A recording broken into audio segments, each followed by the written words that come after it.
All right. So this is the first episode, Black Tech Matters podcast, video and audio. I have David Benjamin with me. He's trying to solve a lot of problems on the internet that affect Black people. I've spoken with him a few times already. I think he's a budding genius engineer in the tech world. I think this problem is a huge issue, and I want to talk to him today about how he can solve it. So, Thank David, introduce yourself, tell us who you are, and let's talk about how we solve these problems that you identified on the internet.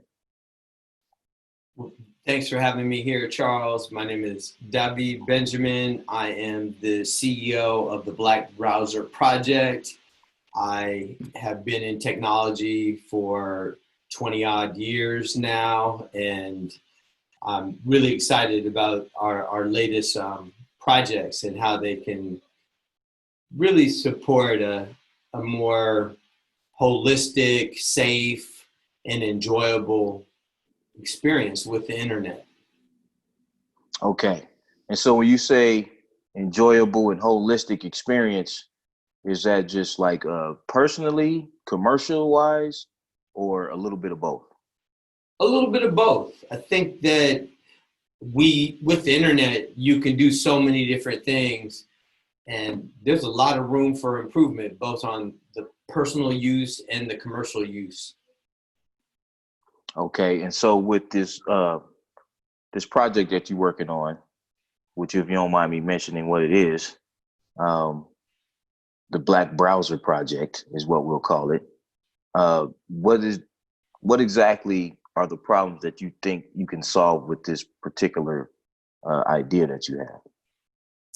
Well, there's a lot of problems, right? And I'm just going to name some of the ones that are forefront for me right now. I envision that having our own digital infrastructure, our own browser that's owned and built for and by Black people can solve way more problems than I'm going to bring up right now. And I just want to say before we jump into this, in this conversation, you're going to learn something about the internet's past, something about the internet's current status, and something about the future of the internet.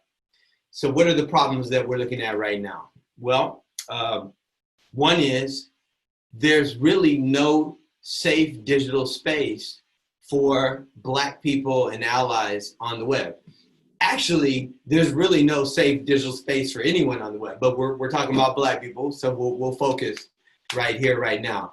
And what I mean when I say that is there's no place where you can go and have a intelligent discourse about some issue involving Black people and be held in a real conversation where you don't have to worry about trolls, you don't have to worry about cyberbullying. And this is really forefront for me right now. I've been on 2 calls recently, 2 Zoom calls where we've been Zoom bombed. One, it was Wow. have you experienced that, by the way? Zoom bombing? Man, I rebuke that in the name of Jesus. As my grandmother would say, I don't even want to experience anything like that. But explain to us what Zoom bombing is.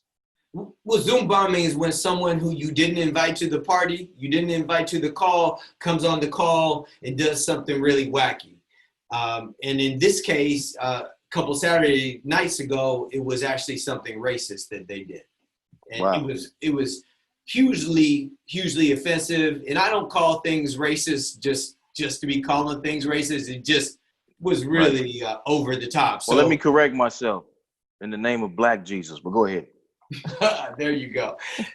So Malcolm I'm at a X. Part Malcolm with X. X. All right. Yeah, go ahead. I'm at a Zoom call with my part of my Oakland tribe, Naru Quinai. He had put together a film about Joe Capers, who's a blind Black music producer who helped launch a number of careers out here in Oakland, including Tony. I know he worked with Too Short, among many others, right? Including who are those brothers? Digital Underground and I'm sure Tupac was up in there too. Everybody was coming through his studio. And this is a blind brother, and he could work the key. I mean, the board like nobody else. So he's Joe basically was amazing. the musical engineer equivalent to Stevie Wonder. Exactly. Okay. Exactly. So my boy did this film about him, and we're doing the first screening of it.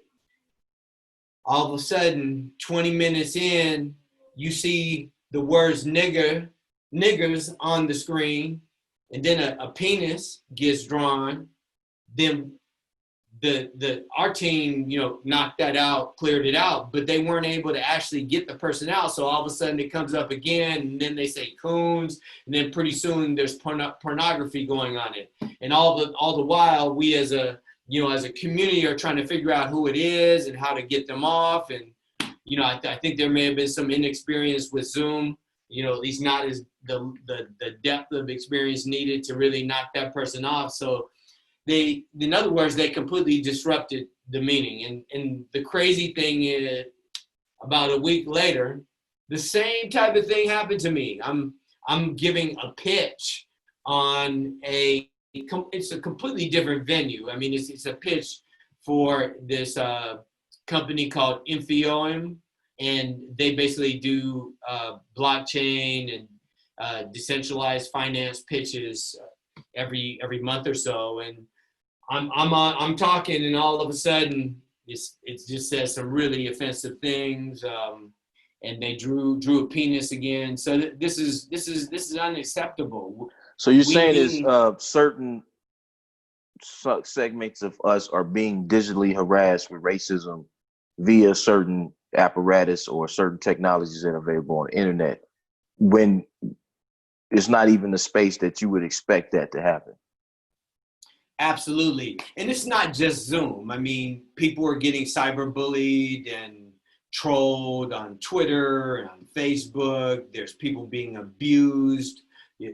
When I say that, I mean where there's actually scams. They're taking thousands of dollars or even hundreds of thousands of dollars from elderly people. There's a lot of abuse happening on the web. It's just not a safe space. Right. So how would your particular or one aspect of your project be able to help solve that issue or help resolve it in some frequency? Yeah, well, we're going to create a safe digital space for Black people and allies with this Black browser. And what I mean to say is we're going to create a space that doesn't have any bots, and where that any person online within this space is a real person in good standing. Do you know how many fake accounts that Facebook took down in 2019? No, I don't. How many? Give me a guess. Well, how many accounts does Facebook did they have in 2019? They had about 3 billion. 3 billion accounts. Yeah. So I'm guessing maybe 500 million of those was fake. Well, they took down 6 billion accounts in 2019. Wait, I thought you said they only had 3 billion accounts. Well, they took down 6 billion. So it's like a revolving thing. Oh, it kept happening. Okay. Okay. I see what you're saying. They keep setting them up over and over again.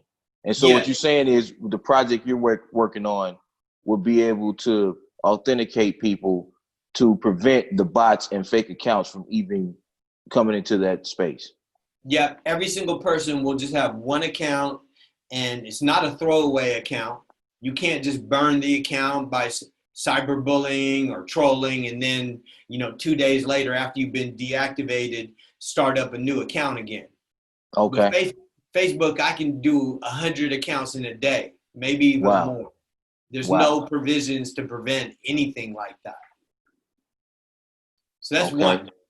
And Facebook basically says that any given time, 5% of their accounts are fake. So that's 150 million fake accounts on their system at any given time. And like I said, they don't have a really good way for stopping predators from coming back on the system once they. Right. So what you're saying is you have to build the infrastructure first to prevent that, rather than building something that doesn't prevent it first and then trying to come back and prevent it later. Yeah, I mean, if you're playing this game where you're allowing people to create accounts with virtually no information, and then you're shutting down the ones that you think are bad accounts. This is like a revolving door type thing, because they can just go ahead, once they've been deactivated, create more accounts. I think that they have bots that are actually setting up hundreds to thousands, if not tens of thousands of accounts a day. That's my belief. Okay. And so once you create this mechanism that authenticates at that high level of security, what would be the purpose behind having that many authenticated users? So like, what ecosystem are you trying to create with that? Well, we're creating an ecosystem over the web page. So when I say that, I'm talking about an interaction layer that's above the web page. The web page is created by the web page author. The web page is only controlled by the web page author. But in this interactive layer that we're talking about, that is not controlled by the web page author. It's controlled by the browser.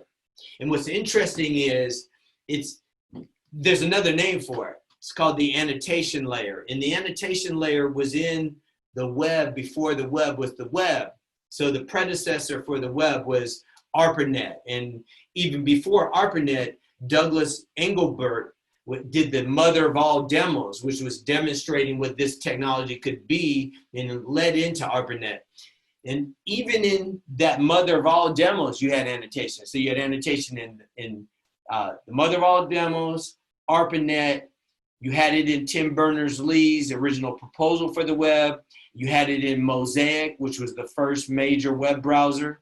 So annotation was there. It's an interactive layer on top of the web, but it was taken out in 1995 because Netscape, which Mosaic turned into Netscape, and Netscape had a very strong competitor, Microsoft. Microsoft was preloading the Microsoft Internet Explorer on every PC. At that time, 90% of the PCs, of the personal computers, were Microsoft. So that put Netscape at a terrible disadvantage.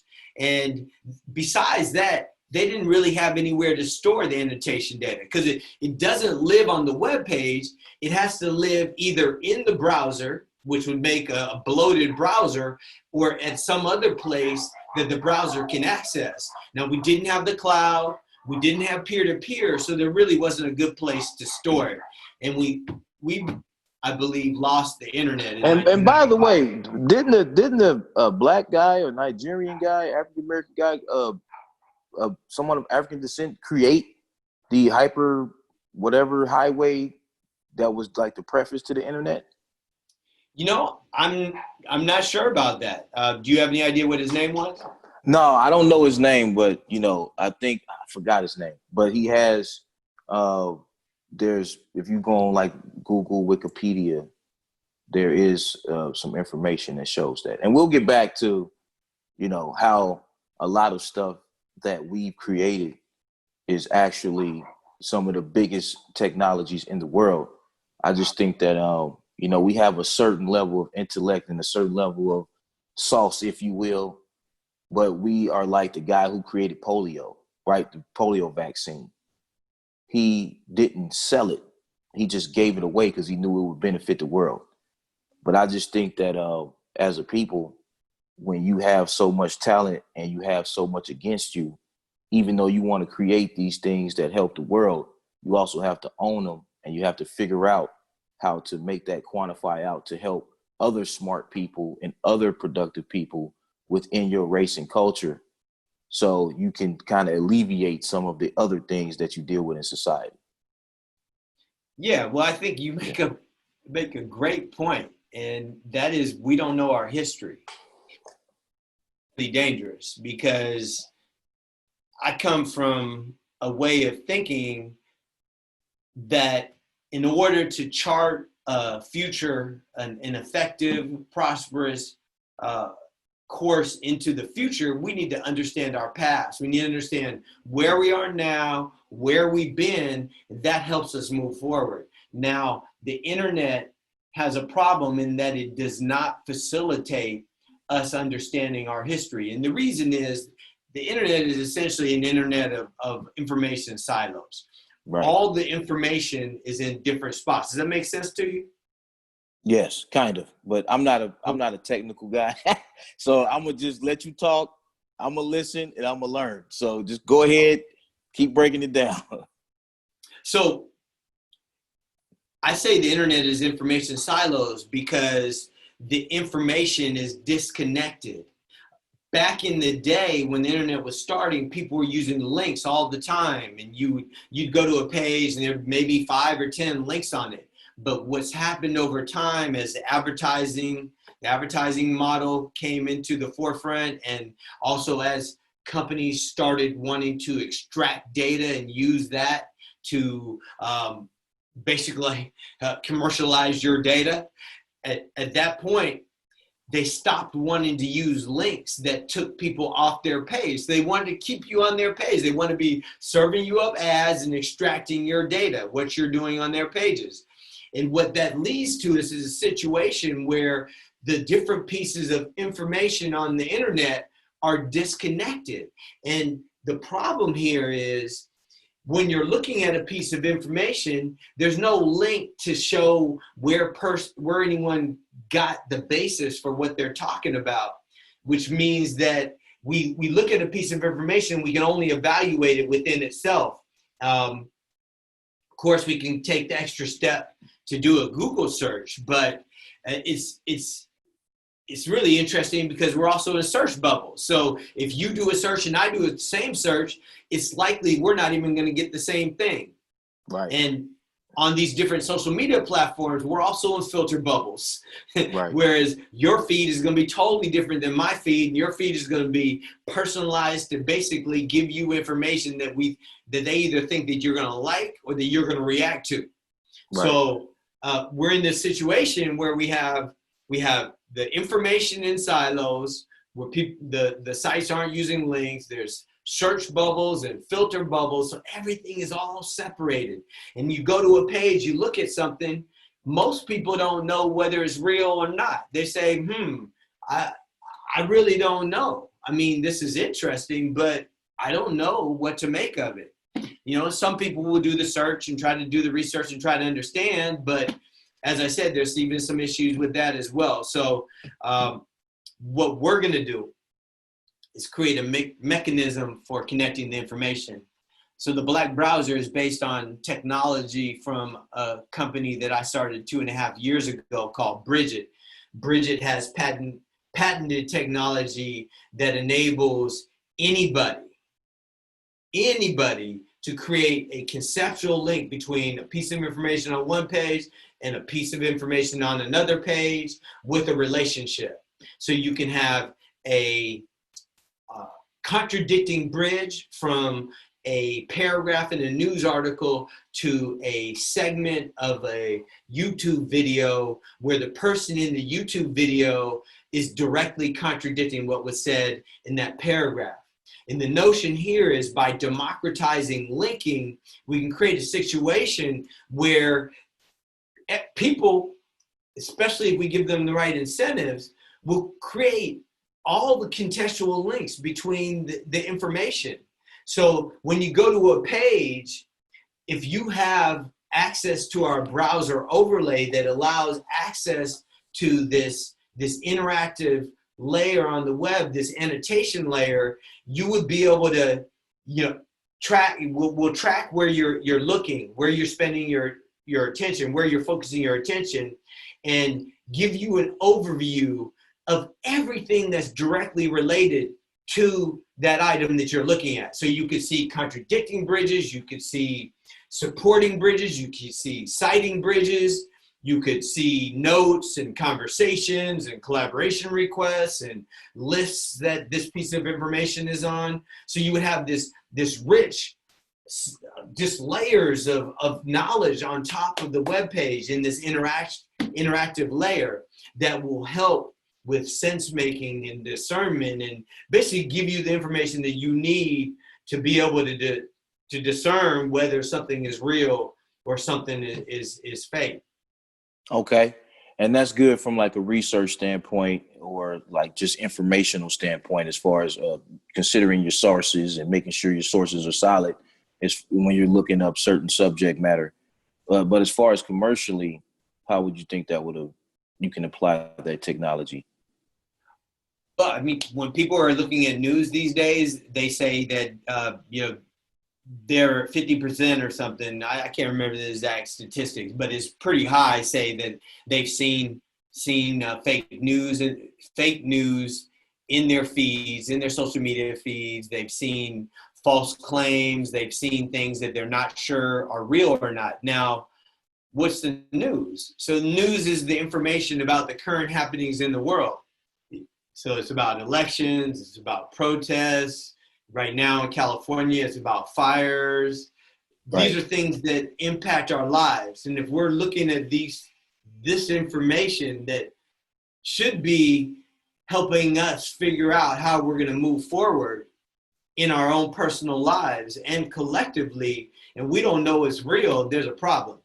So as I was saying earlier, we want to create this capability. So if a black man was involved in the creation of the internet, if you go to a site that talks about the creation of the internet and he's not mentioned, then there will be a bridge to the information about him, so that Right. anybody who cares about that, who's interested in how the internet got started, would have easy access to understand that maybe the history books aren't including everybody. Right. Right. And then commercially, it's like, I want to know what happened to his IP. Did he develop the IP for himself, or did he develop it for somebody else? I mean, most likely it was used for the military.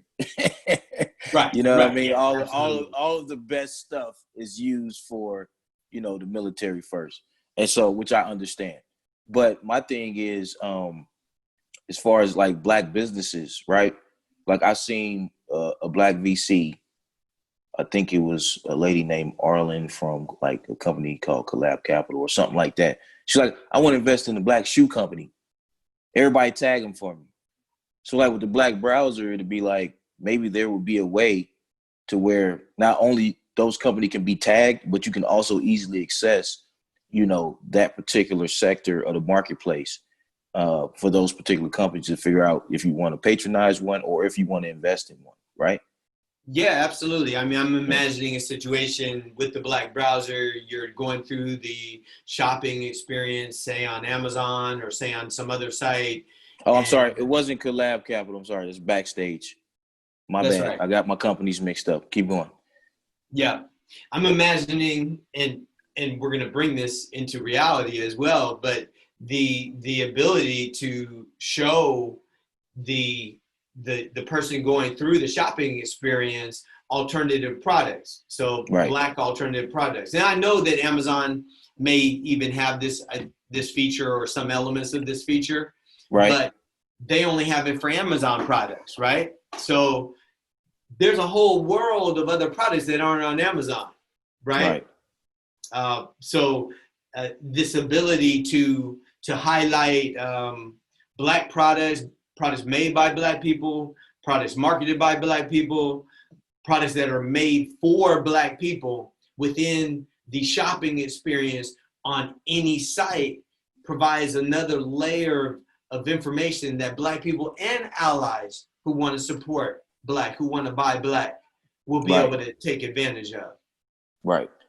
Also, is there any other particular use that you are thinking about for this? Like, I know we spoke about one concept, and I'm not going to mention it, but if you want to, you can, because I'm trying to figure out exactly, I know certain things take a while to create and then manifest and launch. So, but there's other uses that we kind of spoke about that I think would actually benefit us from just an informational standpoint that can then be adapted to a commercial standpoint. Yeah, well, I'm happy to talk about it.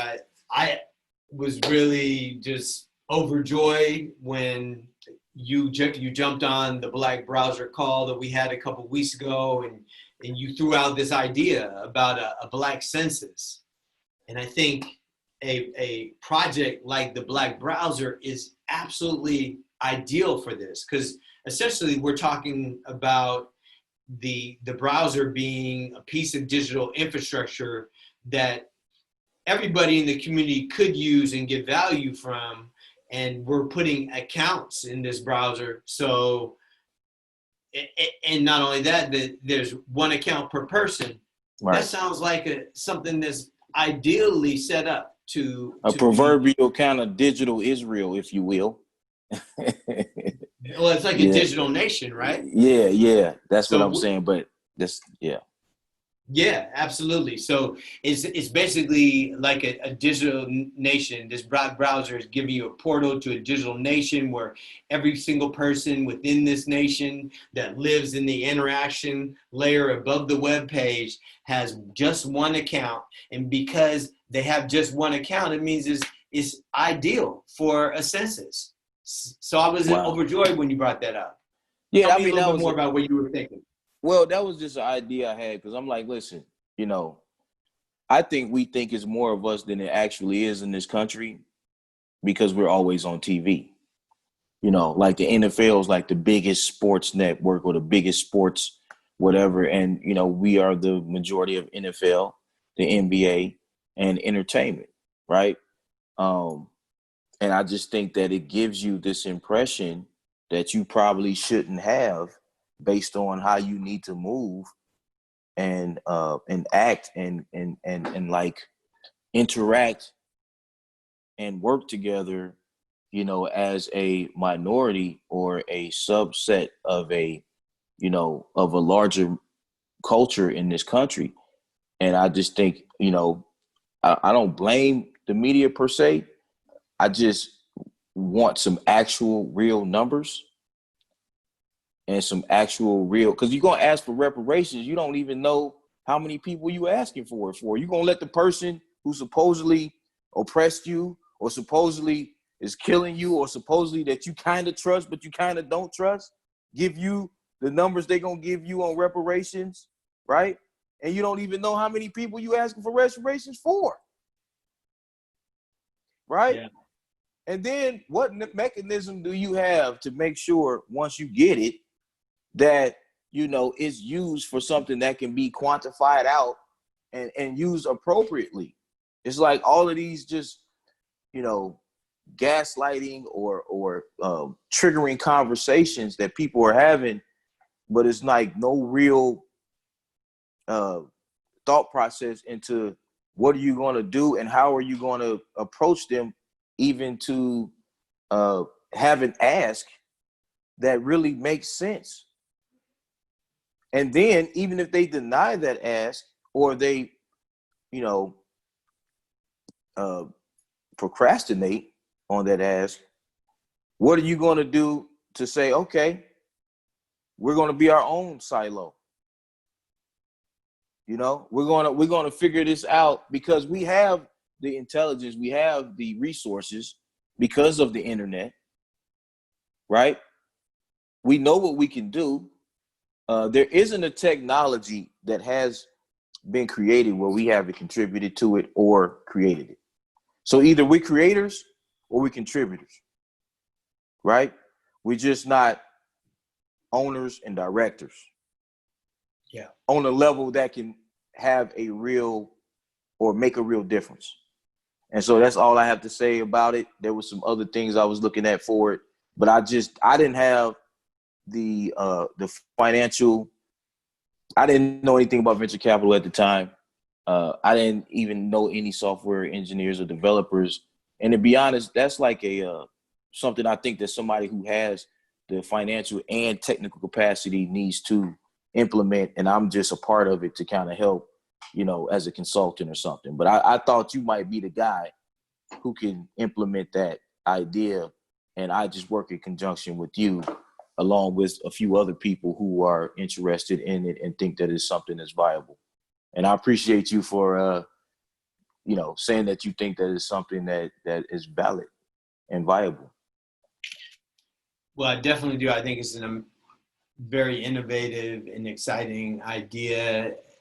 I'm looking forward as we move forward with the Black Browser to start work with you and with others to actually scope out what that looks like. But I can just imagine the wealth of information that could, as you said, be very useful, not only in the reparations conversation, but in many different conversations. And maybe it really can help us better understand who we are, how many of us are Right. here, Right. what our health afflictions are, what our Everything. positivities are, where our vulnerabilities are, what our strengths are, what the opportunities are, what the threats are, everything, like you said. Well, I'm just saying, if you look at, the United States, that's what they have a census, and it's in the Constitution. Yeah. But I just think, we've been put in a position where you're just trying to survive and maybe thrive if you figure out the formula to be able to thrive in this particular situation that we're in, right? And so I think we figured out certain things, but the things that we haven't figured out is based on not having the accurate and complete amount of data that we need to make a real assessment. Yeah, and I think once again that ability to connect the information, right, super crucial for us right. to be able to know what the relevant information ecology for whatever domain we're looking at is. We need to understand what all the relevant information is so that we can bring that into our sense making and decision making processes. Right, and some people think just because you have an odd or even two numbers in your social security number, that's how they could tell that you're African American. That was a little myth.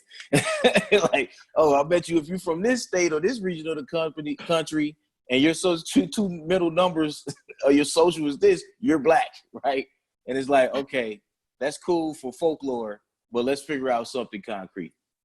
Yeah, absolutely. Yeah. Well, I'm looking forward to delving deeper into this notion of a black census, and I'll just say that there's so much potential just in that one idea. But with this Black Browser, I mean, sky is the limit. There's going to be all kinds of opportunities. So the people who actually get involved at kind of this early formative stage and start, throwing out ideas that they may want to work on, there's going to be there'll be rewards for those people, obviously, because this is like Greenfield. It's like getting domains in 1995, right? Yeah. Man, listen, when I heard about it, because it was something that I kind of was like, this can work and this can scale out and this can be something special. I was like immediately just wanted to this is going to be one of my first guests, on my podcast, because it's Black Tech Matters. And this is a really technical thing that you're doing, but it's not just about technical ability and technology. It's about technical thought and movement as a people and as a culture. That's what it's about for me. And just like with my startup, which is called Telomere Life, I'm not going to get too much into it right now, but it's an insurtech startup. And I'm looking to do some things that make the world better for me, the generation under me, my kid, and the generations that aren't even here yet. I think that's what our responsibility is. And if we can harness our talent and our ability, I think that that's a really viable thing that we can make happen within less than the next 5 to 10 years. Because if you look at China, if you look at Dubai, if you look at even Russia, 30 years ago, even 20 years ago, some of these countries weren't even in a position that they're in now. But they made a conscientious decision to say, what do we need to do to get us in a position where we have a better position in the world and a better quality of life? And they did it. And I think that we have the ability to do the same thing if it's an agenda. Yeah. And I'm going to leave it with that because I know people going to be like, man, these dudes are going on and on and on. I like to bring you on again And I'm sorry to cut you off, but I know there's like, we both have things to do, and I appreciate you so much, man, for the conversations, for the inspirations, and for the insight into, how the internet started and where it is now and where we're trying to take it. Yes, brother. Well, thank you for having me. Black Tech Matters. Yeah, man, it does. Not just technical technology, but technical movement and thought as well. So Yep. I appreciate you, David. And we'll be talking again, outside of this venue. We just, we're friends now. We're cool. So let's continue to keep this conversation moving forward once, you have some new developments. And I look forward to seeing what those are. Absolutely. Thank you so much. All right. I Have a good one, appreciate it. brother. You too. Peace. Be one. Yep. Yep.